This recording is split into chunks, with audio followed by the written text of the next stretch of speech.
Hello, this is Todd Hubbs, agricultural economist at the University of Illinois. Today I'm talking about my June 17, 2019 weekly outlook, corn acreage and stocks. We continue to see corn prices rally on the severe supply issues throughout the Corn Belt. Coming up on June 28th, we're going to get a good indication of where acreage is headed and where our stocks are for the old crop marketing year when we get the June acreage report and the June 1st grain stocks report.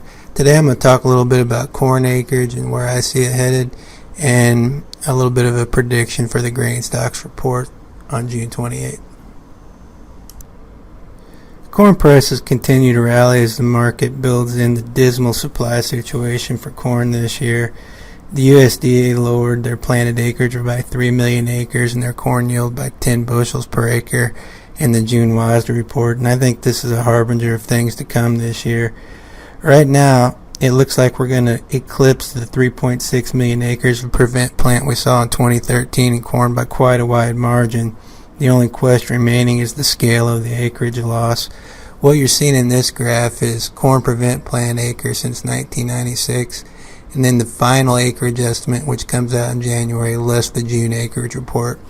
And there's one thing I want to talk about in this, and that is, when we see high prevent plant acres, we often see a fall, and usually a significant fall in the final acreage less June acreage number. And I expect the same to be the case this year, since there's been a lot of uncertainty about planning around when the June survey went out for the acreage report. Right now, we're looking at crop acreage loss probably in the 10 million acre range. It could come in lower than that, but the kind of weather we're seeing, I think corn planting is pretty much done.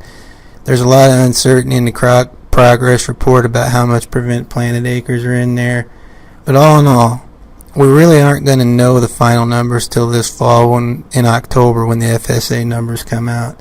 But I think it's safe to say we've lost quite a bit of acreage this year in corn due to weather, and all of that's going to feed through into yield, as well as we've planted quite a bit of corn in some pretty poor conditions.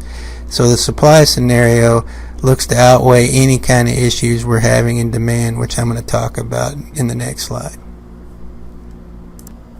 The June 1st stocks report is going to give us an idea of how feed and residual is evolving through the year. We saw a bit of surprise in the March report, and it's hard to say what's going to happen in the June report to figure out where feed and residual is.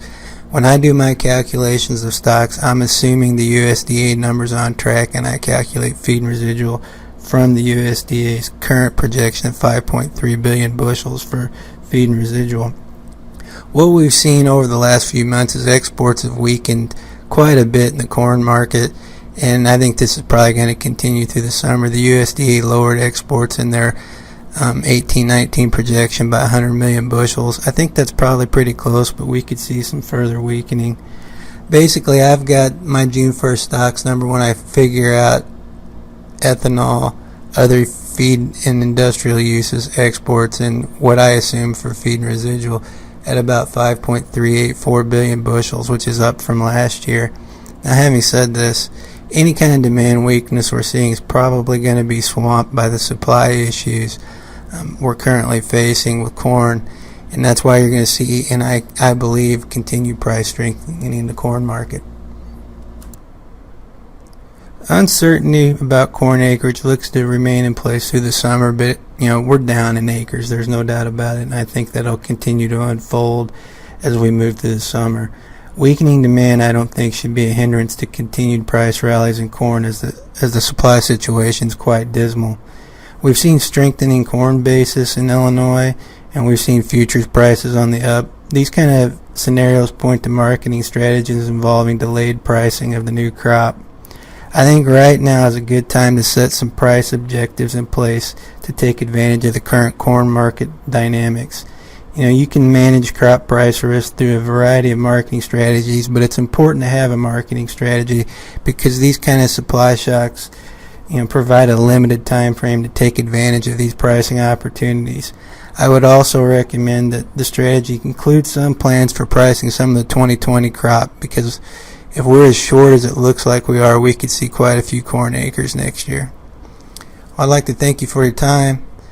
You can find my weekly outlook and daily analysis of issues related to Corn Belt farm economics at farm.daily.illinois.edu.